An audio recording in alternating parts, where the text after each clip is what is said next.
மயிலாத்தா பாட்டி சொன்னார்கள் செல்வியிடம். அவளுக்கு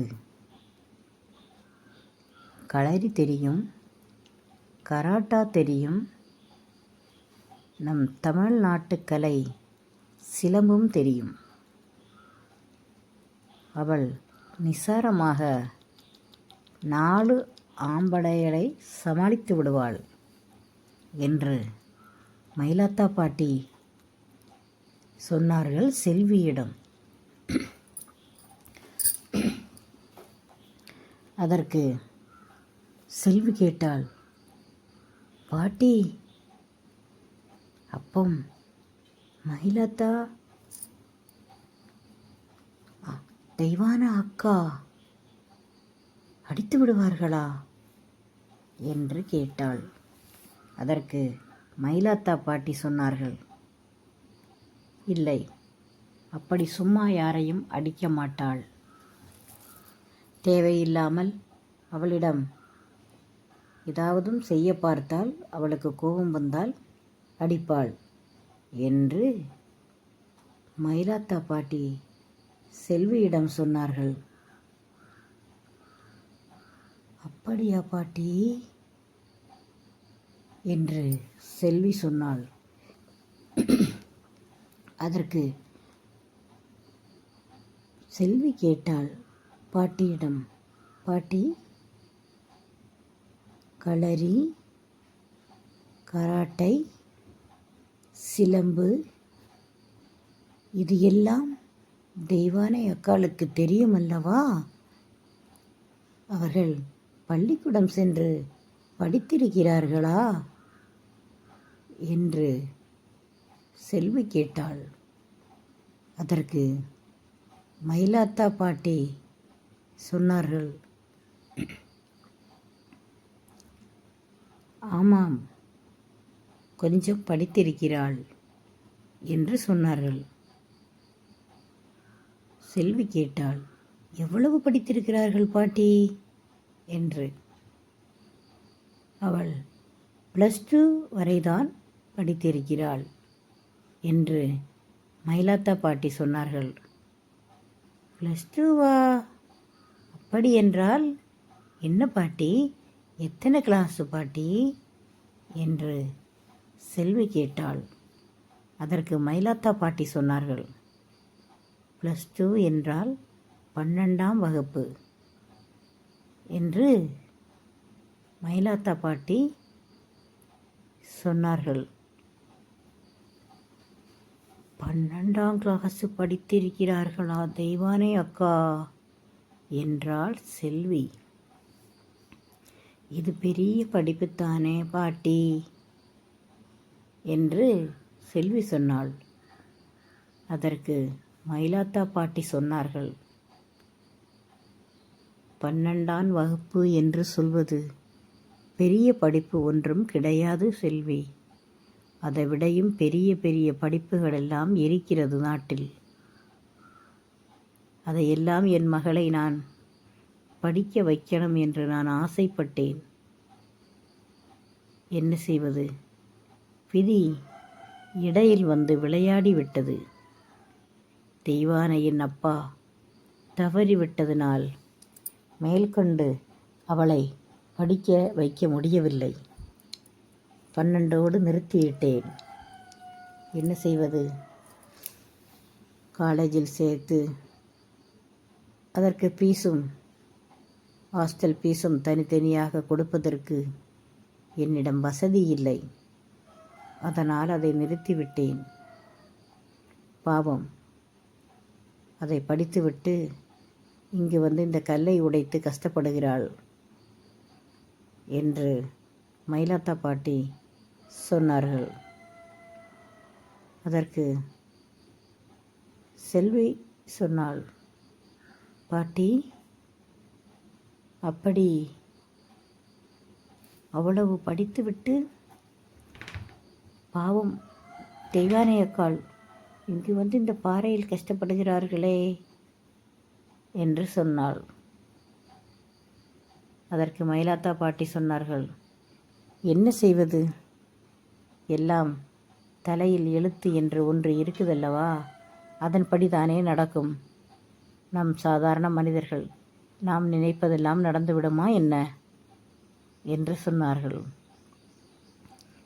அதற்கு செல்வி கேட்டாள், பாட்டி, நீங்கள் படித்திருக்கிறீர்களா பாட்டி என்று கேட்டாள்.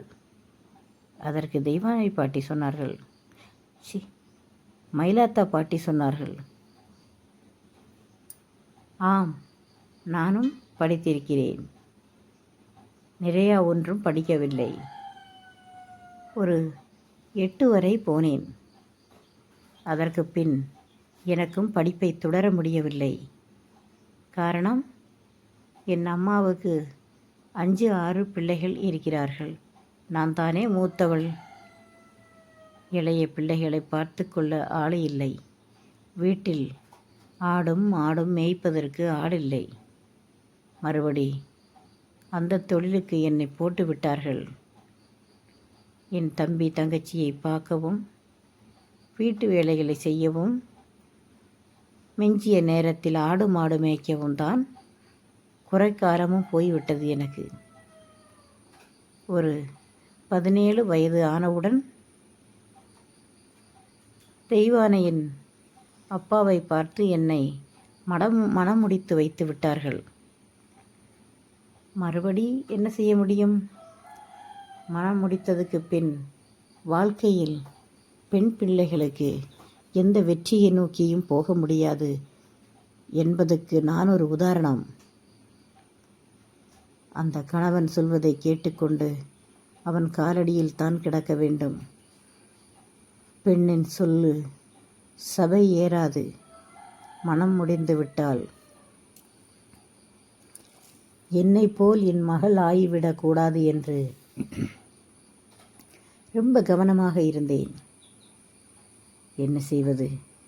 நான் கவனமாக இருந்தேன். விதி கவனமாக இல்லை. விதி வேற மாதிரி இருந்தது. என்ன செய்ய முடியும்? விதியை வெல்லும் அளவுக்கு நான் ஒன்றும் அவ்வளவு பெரியவள் கிடையாது என்று இந்த சின்ன குழந்தையிடம் மயிலாத்தா பாட்டி அவர்கள் மனதில் இருக்கும் வலியை சொல்லிக் கொண்டு இருந்தார்கள். இந்த சிறுமி அதை கவனமாக கேட்டுக்கொண்டு இருந்தாள். என்ன செய்வது? சரி பாட்டி, நீங்கள் கவலைப்படாதீர்கள் என்று செல்வி சொன்னாள். அதற்கு மயிலாத்தா பாட்டி சொன்னார்கள், இல்லை செல்வி, கவலை ஒன்றும் இல்லை. இனி கவலைப்பட்டு என்ன நடக்கும்? எது நடக்கணுமோ அதுதான் நடக்கும். நாம் கவலைப்படுவதனால் அது நின்று விடுமா? இல்லை, நிற்காது. அது எனக்கு தெரியும். இருந்தாலும் நீ கேட்டாய், அதனால் நான் சொன்னேன் உன்னிடம், இதுதான் என்று மயிலாத்தா பாட்டி சொன்னார்கள் செல்வியிடம். செல்வி இதை கேட்டுவிட்டு,